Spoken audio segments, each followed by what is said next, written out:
Vamos a hablar un poquito de él. Realizó estudios de ingeniería geotécnica en el Ministerio de la Construcción de Japón. Realizó estudios de posgrado en los Estados Unidos, habiendo obtenido los grados de Máster en Science and Civil Engineer, MIT, y doctor en Filosofía. PhD, Universidad de Massachusetts.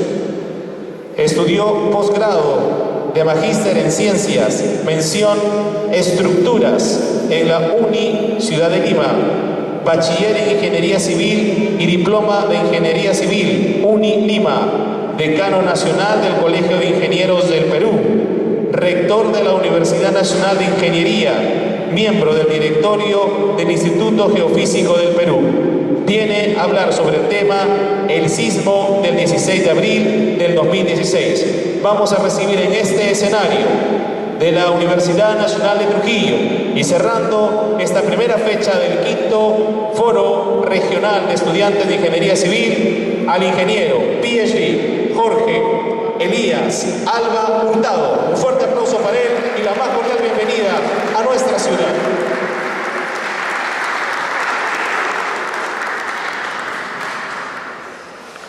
Muy buenas noches, distinguidos asistentes al FOREIC 2016, quinto foro.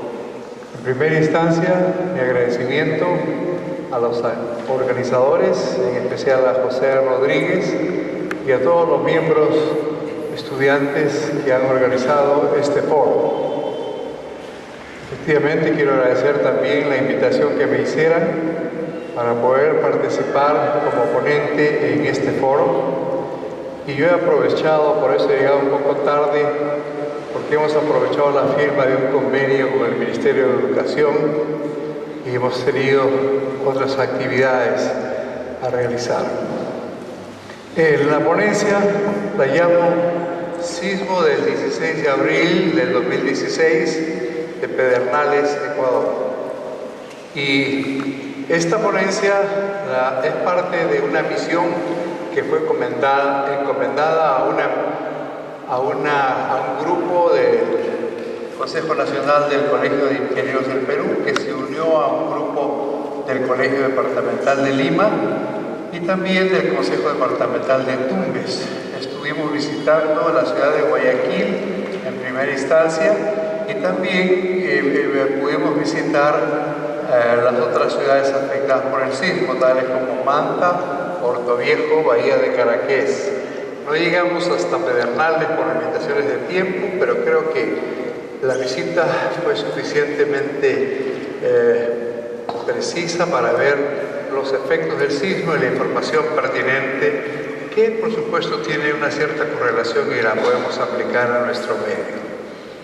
Como mencioné, el 16 de abril del 2016, que fue un sábado, a las 7 de la noche ocurrió un sismo de una magnitud 7.8 y le ponemos ahí MW porque significa magnitud Kanamori o magnitud de momento sísmico, que es una de las magnitudes por la que estamos utilizando en los tiempos modernos para poder cuantificar mejor la energía que liberan estos sismos grandes. Simplemente como referencia, este mismo sismo, esta misma magnitud, tuvo el sismo que ocurrió el 31 de mayo de 1970 frente a las costas de Chimbote. La única diferencia fue que la profundidad focal, es decir, donde se produjo la ruptura, fue de solamente 20 kilómetros, a diferencia del sismo que ocurrió en Chimbote, que fue a más o menos 40-45 kilómetros. Este sismo tiene un origen de ser falla de subducción, es decir, lo conocemos como sismo de subducción en la medida en que la placa de Nazca, que está frente al mar, se introduce con un ángulo de cruzamiento por debajo de la placa sudamericana y es lo que produce el sismo indicado. Los daños mayormente ocurrieron en Muisne, en Pedernales, pero también hubieron daños importantes en Manta y Puerto Viejo, todos ellos pertenecientes a la provincia de Manabí, en la hermana República del Ecuador. Siguiente. Esta vista nos ilustra en ese rectángulo la ubicación del epicentro y después las réplicas que se produjeron después de la ocurrencia del mismo. Han venido produciéndose estas réplicas hasta hace muy poco tiempo. Me parece que hace 2 días ocurrió una magnitud de 6.9, que es bastante alta también, y que muchas veces produce los daños de aquellas estructuras que ya se encuentran requebrantadas en su integridad. Vemos entonces ahí el largo y ancho de esta zona de ruptura, que también debemos mencionar se propagó, es decir, avanzaron las réplicas hacia el sur y no hacia el norte. Hay un corolario con respecto a eso, y es que las aceleraciones, como veremos más adelante, hacia el norte se propagaron y fueron atenuadas más que aquellas que se propagaron hacia el sur. En otras palabras, más o mayores aceleraciones sísmicas se produjeron hacia el sur que hacia el norte del epicentro. Siguiente. Esta es una línea que indica las distintas intensidades. La intensidad sísmica, como seguramente todos saben, es una apreciación subjetiva del efecto de los sismos en los daños de las edificaciones. Y aquí se está apreciando, no sé si habrá un puntero, aquí se está apreciando que hay una intensidad muy alta de casi de 8 grados en la zona más cercana al epicentro, y así se van disipando las intensidades a lo largo y ancho del territorio. También se nota lo que hemos apreciado en el Perú, es decir, que hay una cierta figura de elipse, con el eje mayor paralelo a la costa y el eje menor transversal a la costa. Consideramos que eso es el efecto, de alguna manera, que brindan los Andes en el sentido de amortiguar la onda en la dirección paralela, digamos, a la costa. Entonces, intensidades altas desde 8 grados hasta 4 grados se produjeron en la zona del epicentro y zonas aledañas. Siguiente.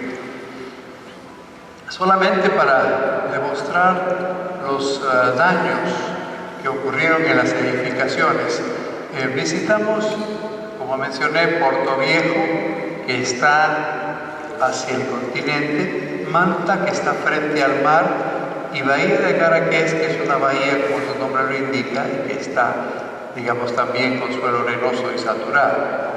Aquí se pueden, la anterior por favor, se pueden apreciar algunas cosas. En la figura de la derecha hacia abajo está la falla de algunas edificaciones, básicamente por golpeo. Creo que el comentario que podemos hacer es que el código ecuatoriano permite una mayor flexibilidad, un mayor, lo que le llaman en inglés lateral drift, ¿no? Es decir, se puede mover más, creo que es hasta 2 por 1000 en deformación lateral, a diferencia del código peruano, que el valor no debe ser mayor que 1.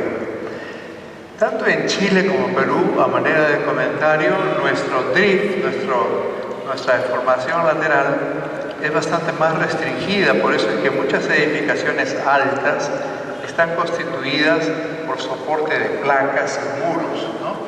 Y más bien las estructuras muy flexibles, como las que anotamos en este sismo en algunas edificaciones, permiten que la deformación sea mayor y que se produzcan figuras como esta, ¿no? Estamos hablando de un golpeteo entre las edificaciones, y también hay otros detalles que veremos más adelante. Por ejemplo, en la utilización de losas planas o flat slabs y de columnas, las losas planas muy rígidas, sin vigas, y también las columnas muy delgadas, muy esbeltas, que han producido, sin la menor duda, lo que llamamos piso blanco, primer piso, piso blanco.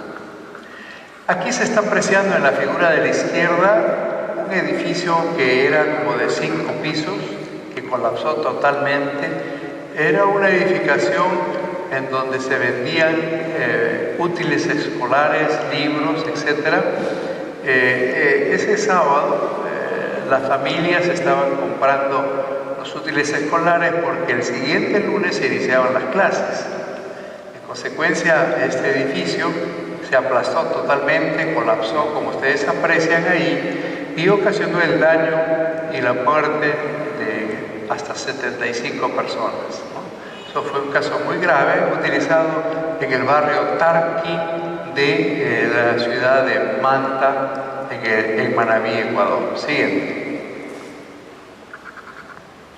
También hemos apreciado, sobre todo en la costa, bueno, esto ya por referencia porque no visitamos el lugar, pero sí vimos fotografías, entre Pedernales y Esmeraldas en la frontera con Colombia, que es una zona donde hay arena con nivel freático alto, se apreció el fenómeno de licuación de suelos. Licuación de suelos también lo hemos visto en la ciudad de Manta, que está frente al mar, como en el caso, por ejemplo, en el sismo del 2007, ocurrió en la zona de Tambo de Mora, aquí en el Perú, ¿no? En donde las casas se inclinaron, se rajaron, se hundieron, caso típico de licuación de suelos. En este caso apreciamos un relleno de carretera que está construido sobre un suelo susceptible al fenómeno de licuación, pero se produce la licuación de suelos y se genera lo que llamamos desplazamiento lateral por licuación. Al haber desplazamiento lateral se generan estas grietas, ahí se aprecia un carro que está contenido en este lugar con el agrietamiento y la inoperación de este relleno existente. Siguiente. Igualmente, en Manta es el segundo puerto más importante del Ecuador después de Guayaquil. Hay estructuras marinas, portuarias, y también se pudo tomar fotografías del fenómeno de licuación de suelos. Este fenómeno, seguramente con relleno ganado al mar y con una pobre compactación, se produjo la licuación y en consecuencia el agrietamiento de las estructuras como lo que estamos viendo aquí. Siguiente. No sé si la computadora es capaz de mirar puede verse este video, es un dron que se está viendo. Este es en la zona de Puerto Viejo y aquí igualmente se produjo la falla de este edificio, que tenía mucho más piso de lo que estamos ilustrando, sino que hubo un cierto aplastamiento del mismo por fallas de estos entrepisos o losas rígidas, y aquí se está apreciando una vista general con el dron.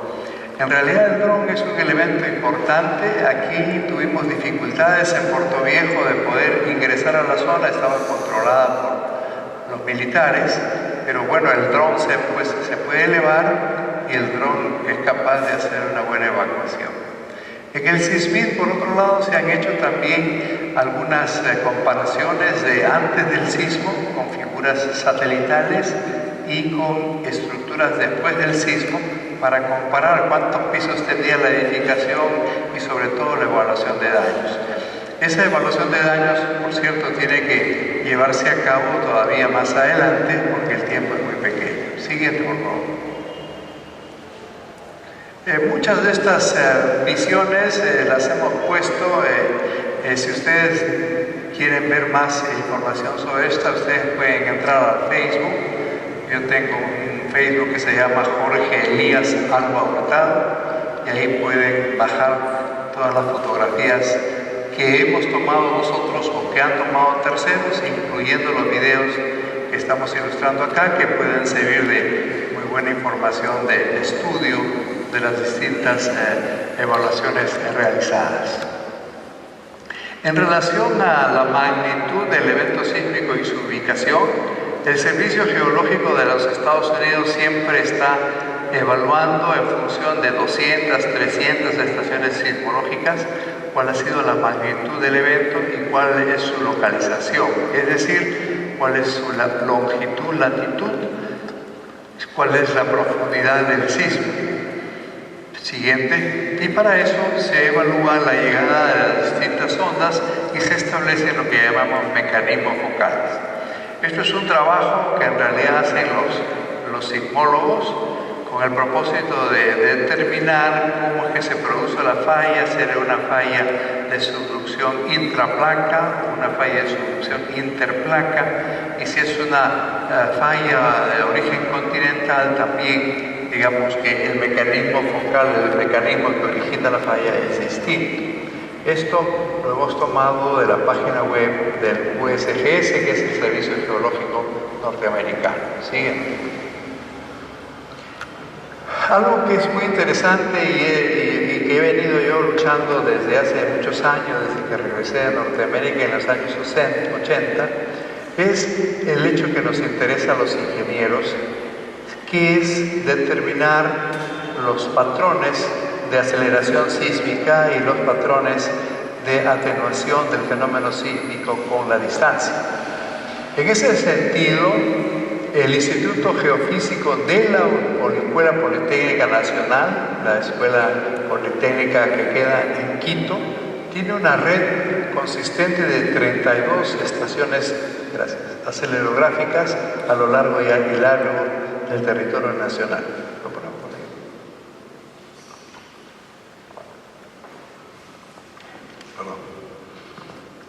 Entonces, estas 32 estaciones, algunas están conectadas por internet, otras no. Los geofísicos ecuatorianos e ingenieros ecuatorianos han tenido la oportunidad de tener la información inmediatamente con su telemetría, pero también otros casos han tenido que ir al lugar donde está ubicado el acelerógrafo y recabar la información manualmente. Lo que sí me interesa mencionar es que como Colegio de Ingenieros del Perú, en unión con la Facultad de Ingeniería Civil de la Universidad de Ingeniería, tenemos una red acelerográfica más grande en el centro del Perú y en el sur, pero ya hemos podido tener algunas gestiones para poder afianzar la red, nuestra red en la zona norte. Sin embargo, debo mencionar que este sismo que ha ocurrido en el Ecuador pudo ser registrado en la estación de Talara, que tiene la empresa Unipetro, que es un campo petrolero en la ciudad de Talara. También aquí en Laupao, en el Cal Central, hay una estación, y también en Pacasmayo, La Libertad, hay otra estación. Esas tres estaciones, esos tres registros los pudimos obtener la misma noche de ocurrencia del sismo. Es decir, a las 7 de la noche ocurrió el evento sísmico y ya a medianoche teníamos los dos registros procesados. El de Laupao, que es un equipo un poco no tan actualizado, tuvimos que, con la ayuda de los alumnos y profesores de ahí, recibir el registro y procesarlo posterior. Sí. No sé si se alcanza a distinguir, de todas formas voy a dejar la presentación y también el informe que hemos preparado. Este es el Ecuador, aquí está ubicada la ciudad de Guayaquil, aquí está aquí abajo, y exactamente, y la zona donde está la estrellita es la zona del sismo. Ven ustedes ahí unas redondelas, esas redondelas tienen un determinado color y un determinado tamaño, ¿no? Para indicar que tuvimos que se ha obtenido registros en esos puntos donde están los círculos, y el color demuestra el valor de la aceleración. Lo importante mencionar es que el color rojo ahí en Pedernales, cercano al epicentro, se alcanzaron aceleraciones máximas horizontales de 1.4 veces la gravedad. O sea, una carga 40% más de la carga vertical del edificio fue soportada lateralmente, ¿no? Ya en ciudades más grandes como Puerto Viejo, Manta, el valor alcanzó entre los 0.3 a 0.6 veces la gravedad. Eso fue el valor de aceleración máxima alcanzada allí. Si comparamos con el Perú, hemos registrado algunos sismos del año 66, del año 70, del año 74, pero en una estación del Parque de la Reserva en Lima, localizada pues a muchos kilómetros de distancia, y ahí se alcanzaron valores de 0.16, 0.18 veces la gravedad. No sabemos en realidad cuánto fue el valor de la aceleración en Chimbote o en Huaraz, porque no teníamos instrumentos acelerográficos ahí. Ahora ya sí podíamos tener. En la zona del 2007, el 15 de agosto, donde ocurrió un sismo en la zona de Pisco, sí pudimos registrar en Lima y también un instrumento lo registramos en Ica, en Ica, en la Universidad Nacional de San Luis Gonzaga. Y en ese lugar, en ese emplazamiento, pudimos registrar una aceleración del orden de 0.4 G. Entonces, el mensaje es que es necesario tener instrumentos para tener una idea cabal de cuál es el valor de la aceleración horizontal producida por el sismo. Debo mencionar que en nuestro Reglamento Nacional de Construcciones estamos indicando que más o menos en casi toda la costa peruana el valor de aceleración para un periodo de retorno de 475 años es 0.45 veces la gravedad. Pero por supuesto eso se trata para ciclos que ocurren cada 400, 500 años, ¿no? Y de todas maneras ese valor yo creo que es un poco bajo todavía. Hay algunas empresas extranjeras en este momento que quieren mantener un valor más bajo de aceleración para líneas subterráneas del metro, en particular para estaciones, en donde, digamos, no quieren aplicar el periodo de retorno que correspondería, que son 2.500 años. Eso es algo que se está discutiendo y que seguramente aparecerá en los diarios recientes. Lamentablemente en Guayaquil, la Universidad Católica Santiago de Guayaquil, que es una universidad también muy competitiva, tenía un proyecto con el gobierno ecuatoriano y tenían 17 estaciones, pero no las habían instalado. Por supuesto que se están lamentando porque esto podía haber sido una buena oportunidad para tener mejores curvas de atenuación y valores realmente en la propia ciudad de Guayaquil y de otros emplazamientos que nos podían dar una idea de cómo teníamos los problemas. Siguiente. No se alcanza a ver muy bien, pero yo he colocado ahí en el caso del Perú, además de las estaciones en el Ecuador, una estación en Talara, una estación en Pacamayo y una estación aquí en Trujillo, que fueron las 3 estaciones que manejamos nosotros y que registraron el evento sísmico, como vamos a ver más adelante. Siguiente. Esta es una figura en donde ilustramos los distintos instrumentos que registraron los valores de aceleración. No están aquí indicados los valores, sino la ubicación, ¿no? Latitud, longitud, altitud y distancia epicentral, es decir, la distancia que va desde el emplazamiento del instrumento hacia el epicentro. Siguiente. Otro tema importante que creo ya lo mencionamos hace un momento, pero esto es un trabajo hecho por los propios ecuatorianos, es decir, una curva de distribución de intensidades. Una vez que ocurre el sismo, uno tiene que ir al campo, ver los daños y asignarles un valor de una escala. Por lo general trabajamos con la escala de Mercalli modificada, aunque hay otras escalas. Los ecuatorianos de Quito aquí han utilizado una escala europea que es más o menos similar a la escala de Mercalli modificada y produce las mayores intensidades en el polo rojo, estamos en el orden de los 8 grados, mientras que conforme nos alejamos del lugar del epicentro estamos teniendo valores de intensidad menores. Siguiente.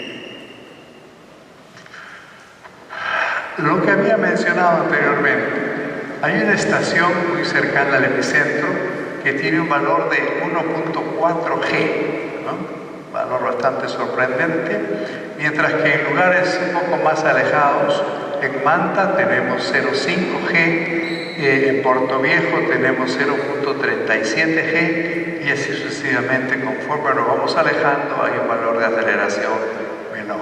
Siguiente. Esta curva, esta figura impresiona porque estamos viendo en orden de incremento de distancia del epicentro los registros de la onda. El valor de 1.4G, como ustedes aprecian, es de un pico, ¿no es cierto? Pero lo que es interesante es ver la llegada de las ondas P con la llegada de las ondas S.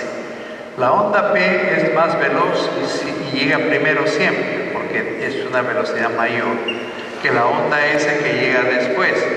Pero la onda S es la que tiene la energía importante, ¿no?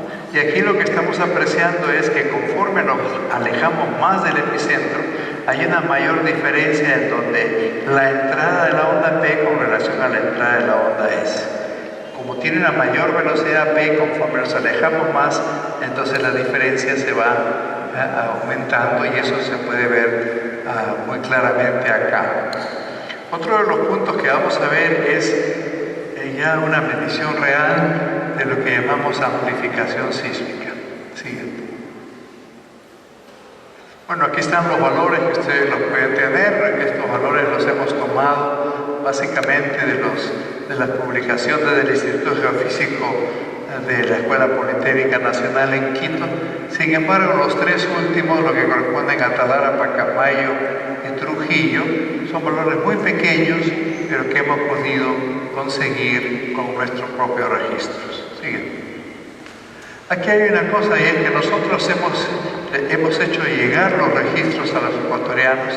Todavía no hemos recibido de ellos el registro digital, sino solamente la figura. A veces los investigadores son un tanto celosos y quieren mantener, digamos, la primicia de poder hacer algún tipo de evaluación, pero eso creo que no es conveniente, ¿no? Nosotros tenemos la política de compartir, ¿no? Así otros hagan primero la investigación que nosotros, pero nuestra idea es compartir la información para que pueda ser procesada por los investigadores y los estudiantes de este campo. Esta figura es importante porque muestra 3 lugares de estaciones en el área de la ciudad de Guayaquil. En la parte más superior, con una LED con un color ahí medio amarillento, es una estación que está en terreno duro, firme. En cambio, las otras 2 que están más abajo son estaciones en terreno blanco. La ciudad de Guayaquil tiene en su formación geológica depósitos bastante blancos con nivel freático alto, ¿no? En consecuencia, los 2 registros inferiores son registros en suelo blando, mientras que el registro superior es en terreno duro. La siguiente ilustración, siguiente por favor, nos indica claramente eso. Son las componentes máximas de cada uno de los 3 registros. En cada estación se registran 3 componentes, 2 componentes horizontales mutuamente perpendiculares y una vertical. Aquí estaríamos comparando la componente horizontal de mayor valor en la estación de arriba en suelo duro con 2 de las estaciones en suelo blando. Y creo que podemos apreciar muchas cosas. Primero, lo que ya más o menos sabemos, ¿no? La llegada de la onda P versus la llegada de la onda S por la distancia, pues hay una cierta diferencia. Pero también es importante anotar que la aceleración máxima del registro en suelo duro es de 21 gals o 21 centímetros por segundo cuadrado, mientras que las otras 2 referencias de estaciones, el valor aumenta a valores de 60 y hasta 90 gals, ¿no? O sea, la amplificación por el suelo blando en la ciudad de Guayaquil se ha medido que puede ser de 2 a 3 veces el valor, de 2 a 4 veces el valor de la aceleración, y eso creo que es importante. Lo que podríamos eventualmente analizar teóricamente con teorías como la de la propagación unidimensional de las ondas y su amplificación sísmica, aquí en realidad se tiene ya la medición real que nos indica que efectivamente eso se da. Quizás los factores de amplificación pueden ser un tanto distintos de un valor teórico al práctico. Aquí habría una gran oportunidad de tener esos registros, conocer el perfil del suelo blando, ponerle en la roca el perfil del registro del suelo duro y ver cómo es que efectivamente la naturaleza del suelo blando hace que el valor se amplifique y en qué magnitud, ¿no? Sigue.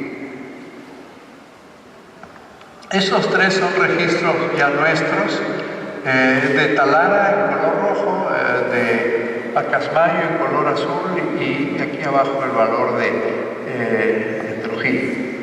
El asunto es que a mayor distancia se va filtrando un poco el registro sísmico y van apareciendo contenidos de frecuencia mayores, ¿no? O sea, el periodo definitivamente va a aumentar. Un poco que esto es lo que ocurrió en Ciudad de México. Se acordarán que el año 1985 ocurrió un sismo en la zona de la costa, ¿no? Sin embargo, a más de 400 kilómetros los daños en la Ciudad de México fueron muy grandes. No obstante, los 400 kilómetros por la naturaleza, la direccionalidad de la onda y también lo que estamos viendo acá, el filtrado de la onda a través de esta distancia. Por supuesto que los valores de aceleración máxima aquí eran bastante bajos, ¿no? Sin embargo, el propósito de nuestra instrumentación y de poder procesar esto era para tener una idea de cuán listos estamos en el caso de producirse un evento un poco más cercano y más dañino al Perú, ¿no? Si estamos preparados para poder procesar inmediatamente estos registros. Tenemos como plan, por cierto, lo menciono en este caso, implementar un poco mejor la red acelerográfica del norte del Perú.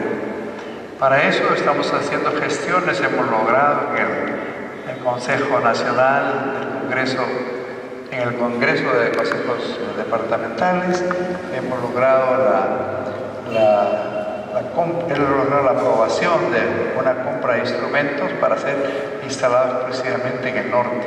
Y eso servirá para poder mejorar nuestra red existente aquí. Sigue. Bueno, ¿qué es lo que hacemos generalmente con los registros? Básicamente el procesamiento consiste en el cálculo de los espectros de Fourier y en el cálculo de los espectros de respuesta, ¿no? Por lo general, los espectros de respuesta los calculamos con un amortiguamiento de 5%, que es lo que se supone es el amortiguamiento de una edificación cualquiera, con el propósito de ver en qué periodo predominante del suelo es el que más afectaría a qué tipo de edificación. En este caso particular, estamos viendo los espectros de Fourier de los obtenidos en Guayaquil, Ecuador, ¿no? Siguiente. Y aquí estamos obteniendo los espectros de Fourier de nuestros registros, que son por supuesto mucho menores, de Talara, de Pacasmayo y de Trujillo. Es como si es que el sismo fuese, digamos, un ensayo a escala natural, ¿no? Viene el sismo y utilizo el registro para poder evaluar cuáles son las propiedades y el comportamiento del suelo que efectivamente ocurre en el sitio donde lo estoy midiendo. Siguiente. También hicimos un ejercicio de ver para tanto la estación Portoviejo como la estación Manta, cómo es que se estaban comportando los espectros registrados con el 5% de amortiguamiento y la norma ecuatoriana. La norma ecuatoriana está en color azul, que es parecida a la norma peruana. Hacemos una plataforma arriba y después con una ecuación pertinente hacemos la parte de periodos más altos. Entonces aquí estamos viendo que en periodos largos pues no hay problema en la zona de Puerto Viejo. En la zona de Manta hay algunos picos ahí que sobrepasan ligeramente el valor de la plataforma azul de la norma de allí, pero que no es tampoco una situación en exceso. En otras palabras, la norma ecuatoriana no está tan mala, ¿no? Lo que fue malo, como veremos más adelante, fueron los diseños tan flexibles, la construcción tan mala y también los malos materiales a ser utilizados. Siguiente. Aquí estamos presentando los registros ecuatorianos y creo que es importante comparar. Esto se llama espectro de respuesta, que seguramente todos lo conocen o han sido estudiados en los cursos o serán estudiados en los cursos pertinentes. Y yo quiero que vean ustedes la línea azul de la derecha, que es el espectro de respuesta de suelo duro, suelo firme. Mientras que los colores amarillo y marroncito, ahí son los espectros de respuesta de suelo blando. Creo que está claro que la amplificación en el suelo blando es mucho mayor, ¿no? Mayor pico. Pero también es importante mencionar que en suelo blando corre hacia la derecha la plataforma, ¿no? Mientras que en suelo rígido, tipo conglomerado de Lima, por ejemplo, tendríamos un espectro de respuesta parecido a la del suelo en color azul. En cambio, en un suelo más blando tendríamos una respuesta mayor hacia la derecha. Y si estamos hablando, por ejemplo, de una edificación, en este caso del periodo de 1 segundo, 1,5 segundo o 2 segundos, entremos con 2 segundos virtualmente hacia arriba y veremos, no, ese es 1 segundo, bueno, no importa, 1 segundo, vamos a ver 2 segundos. Vean ustedes que la ordenada espectral de color azul es chiquita, en cambio la ordenada espectral de los suelos en amarillo y en marrón es mucho más alta. Seguramente todos conocen que el periodo predominante de vibración de una edificación, a grosso modo, es 0.1 veces el número de pisos. Si una edificación tiene 10 pisos, su periodo predominante de vibración será 1 segundo. Y si tiene 20 pisos, será 2 segundos, ¿no? Entonces, yo les decía ahí que si hacemos con 1 o con 2 segundos para edificios de 10 o 20 pisos, la ordenada espectral, que es la fuerza horizontal que tengo que hacer el diseño, es mucho mayor en el terreno blando que en el terreno duro, ¿no? Entonces, eso es algo que es sumamente importante, que ya lo conocíamos en anterioridad, pero que esta oportunidad, estos registros en la ciudad de Guayaquil nos permiten verificar y certificar eso. En otras palabras, es sumamente importante conocer el tipo de suelo. Es por eso que nuestra norma última, la norma E030, aprobada este año, está proponiendo que en todos los casos de una edificación importante o esencial hagamos una medición de la propagación de las ondas de corte, ¿no? En un promedio de 30 metros para saber si el suelo es A, B, C, D, E, etc., ¿no? Para poder cuantificar cómo va a ser su comportamiento o como suelo rígido o como suelo blando, porque ahí vemos textualmente aquí cuál es su diferencia, ¿no? Entonces vemos que hay una mayor amplificación y un correrse a la derecha que es importante. Por otro lado, en edificaciones como estas que no tienen periodo de vibración muy alto, entonces ahí vemos que posiblemente tengan mayor preponderancia estas edificaciones en suelo duro, ¿no? Porque la ordenada espectral en color azul en estos periodos muy cortitos, 0.1, 0.2 segundos, le darían una componente más alta de carga horizontal. Siguiente.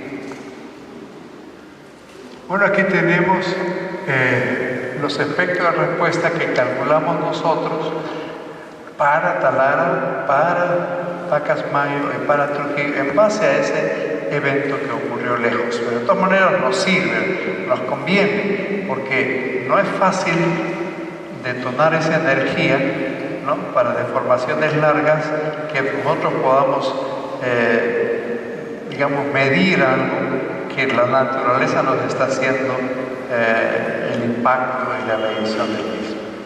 Sigue.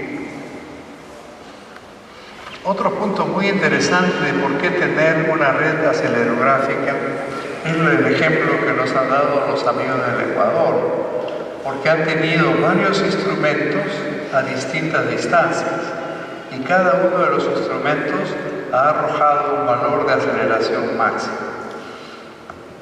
En el caso de estudio de peligro sísmico, necesitamos utilizar lo que llamamos una ley de atenuación sísmica para hacer el cálculo probabilístico o determinístico, si fuera el caso. Nos interesa saber si es que ocurre un sismo en un punto con una determinada magnitud, ¿no es cierto?, cómo es que la aceleración va a ir variando con la distancia. Y eso es lo que han hecho nuestros amigos ecuatorianos con estos valores. Y ustedes aprecian ahí una línea de color rojo y otras líneas punteadas que ejemplifican el valor más o menos de desviación estándar.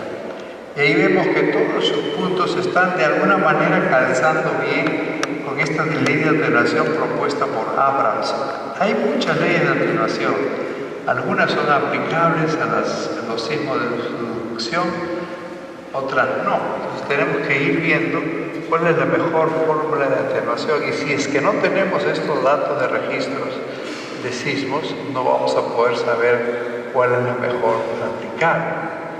En muchos estudios que hacemos o que hemos hecho en el pasado, para todas las estructuras importantes, ahora mi oficina está haciendo un estudio para un puente que se llama Juan Pablo II en Piura, y se ha exigido hacer un estudio de peligro sísmico para ese puente. En consecuencia, necesitamos conocer cuál es la ley de atenuación mejor, hacer todo el cálculo probabilístico con los programas de cómputo disponibles y poder decirles a ellos, ¿no?, para un periodo de retorno de 500 años, este valor es la aceleración. Para un periodo de 1000 años, este es el valor de aceleración. Para un periodo de 2500 años, este es el valor de aceleración. Y para llegar a esos puntos, necesitamos leyes de atenuación. Simplemente la figura de la derecha que estamos viendo ahí son esos 3 puntos de Guayaquil que les hacía mención, ¿no? El suelo duro es el punto que está abajo, casi una desviación estándar por debajo, mientras que los 2 puntitos que están arriba están de la curva hacia la parte envolvente de valor promedio más una desviación estándar. En consecuencia, el valor pues es variable y necesitamos, ojalá que yo quisiera convencerlos de que necesitamos redes acelerográficas, sobre todo para el norte del Perú. De repente en el sur hay otra ley distinta a lo que ocurre en el norte, ¿no? Es como someter a nuestra propia naturaleza a un ensayo de escala natural y de ahí sacar datos y formular leyes. Cuando yo llegué en los años 80 de los Estados Unidos de hacer mi grado de posgrado, había tan solo una estación acelerográfica que estaba ubicada en el Parque La Reserva, ¿no? Ahora hemos crecido. Si sumamos el Instituto Geofísico del Perú, el SISMID, la red que estamos hablando, yo creo que estamos por encima de los 300, 350 acelerógrafos a nivel nacional, ¿no? Pero eso lo tenemos que tener a punto, lo tenemos que tener a disposición de aquellos que quieran estudiar, tenemos que hacer tesis sobre esa materia y así avanzaremos en nuestra ingeniería nacional. Siguiente. Bueno, este es el grupo de trabajo que viajó a la zona. Estamos ahí con un letrero que dice Misión Ecuador, Colegio de Ingenieros del Perú, en donde participaron los consejos departamentales de Lima, el Consejo Nacional y el Consejo Departamental de Tumbes. Visitamos, como mencioné, las ciudades de Manta, particularmente su zona de Tarqui, que era la zona cero, la ciudad de Puerto Viejo, en la la zona céntrica y la ciudad de Bahía de Caraqués. Siguiente. Algunas vistas, algunos datos importantes. Este sismo ocasionó 650 muertos y 14 desaparecidos. 70 hoteles fallaron, fallas estructurales. Como había mencionado, Manabí es un balneario principalmente de la zona norte del Ecuador, en donde la gente de Quito va a la playa en los veranos. La gente de Guayaquil va más bien a otro lado, más al sur, que es la playa Salinas y otros emplazamientos donde hay edificaciones a todo lujo y también casas disponibles. 166 escuelas fueron dañadas. La mayoría de construcciones son del tipo artesanal, es decir, autoconstrucción. Y el problema puede ser el uso de materiales de baja calidad. Pudimos averiguar que el concreto que utilizaban contenía material arenoso, pero arena de playa, arena de mar, que contiene sales solubles y sulfatos. Hay casi 7.000 edificaciones destruidas y 2.740 edificios afectados. Siguiente. ¿Qué cosa es importante? En realidad había bastante vulnerabilidad antes del sismo. El 25% de las casas en Manabí estaban malas y podían ser afectadas por el sismo, porque ya se encontraban en mal estado. En general hay muchas columnas cortas, ¿no? Creo que comprenden el término. Si yo tengo una columna y le pongo al costado un muro que de alguna manera impido a la columna desarrollar sus esfuerzos cortantes, el esfuerzo cortante se concentra en la parte entre el muro y el techo, ¿no? Y eso se dice columna corta porque el esfuerzo cortante que se produce ahí es grande. Hemos visto en la visita de inspección muchos lugares en donde la viga con la columna estaba fallada, tanto en la parte superior de la columna como en la parte inferior de la misma.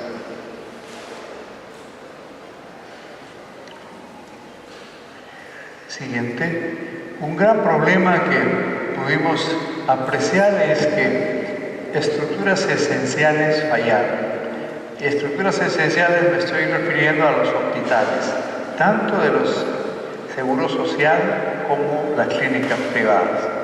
Esas son estructuras que no deben fallar en un sismo, que tienen que estar diseñadas de mejor forma, tienen que estar diseñadas como estructura esencial en donde los factores inclusive hay que incrementarlos, ¿no? Porque realmente si es que fallan los hospitales, ¿a dónde van a ir todos esos enfermos y personal que queda con traumas y problemas de salud si no hay hospitales tampoco, ¿no? Entonces es un caso muy importante que hay que ver. Hay falta de resistencia de cortante de los entrepisos debido a la escasez de columnas o muros, así como la mala calidad de la construcción. Eso ya lo mencionamos. Los propios ingenieros ecuatorianos concuerdan en esto. No estamos nosotros hablando mal, sino tratando de ir al punto, ¿no? El efecto de la columna corta lo hemos mencionado. Las fallas de columnas en muros de grandes dimensiones.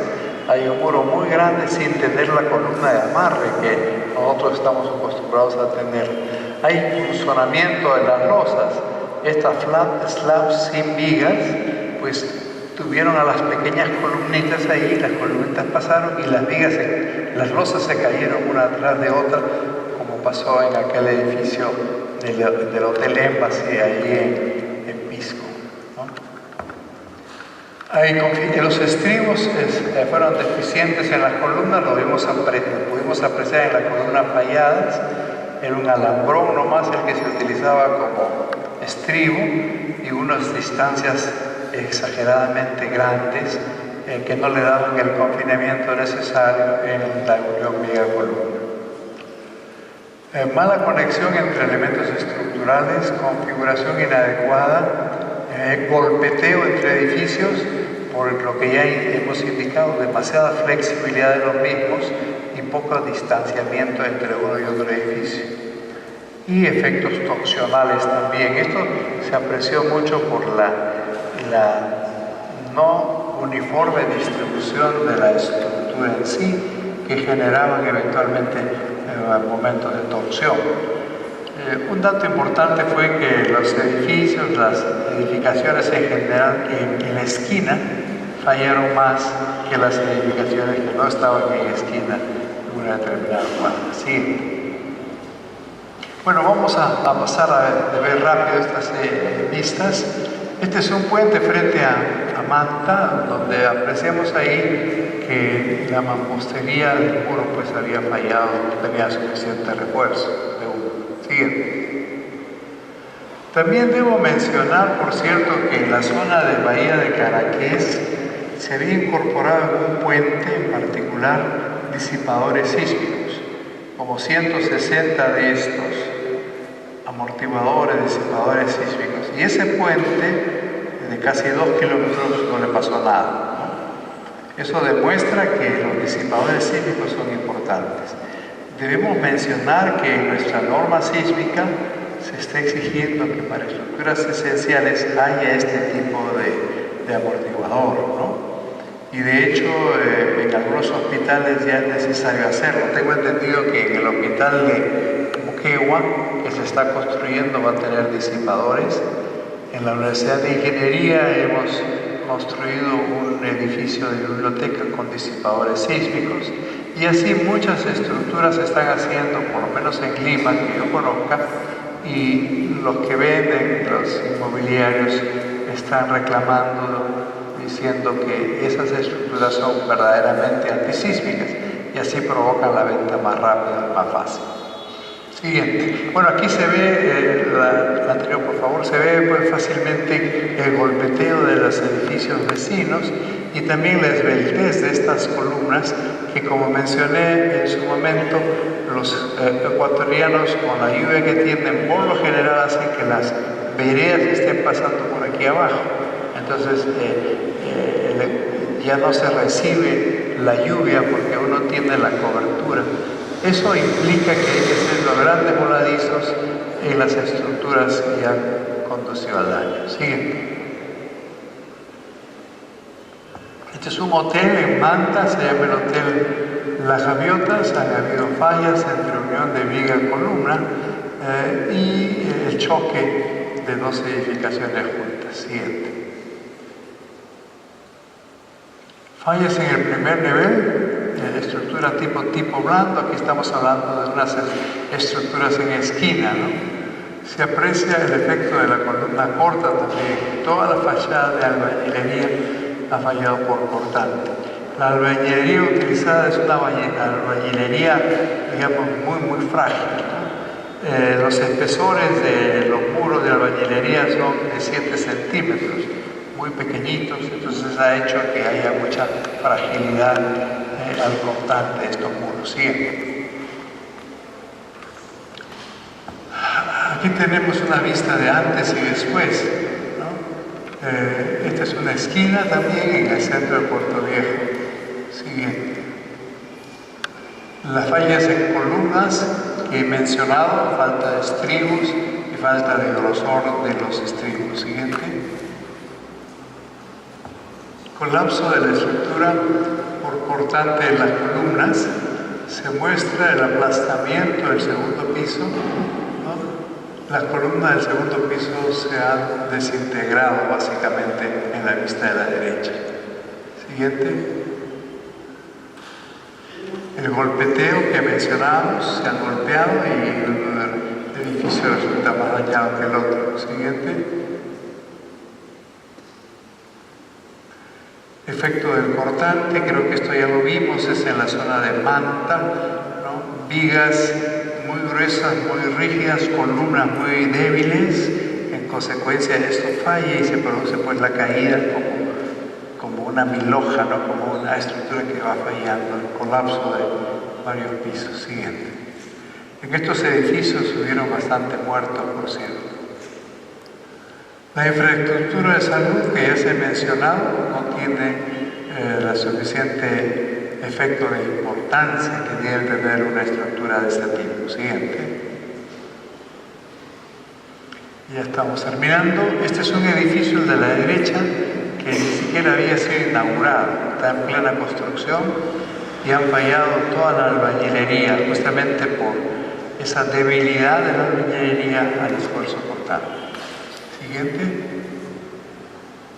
Esa sería toda mi presentación. Muchas gracias.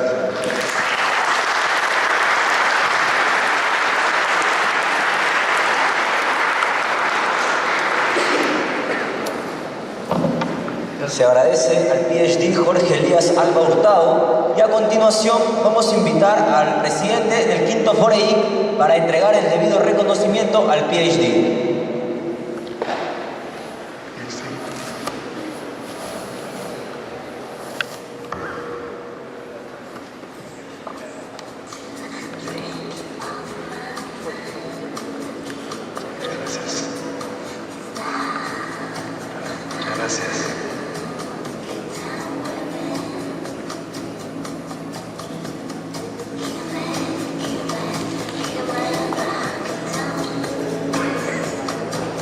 Bien, pedimos al PhD con fuertes palmas, por favor.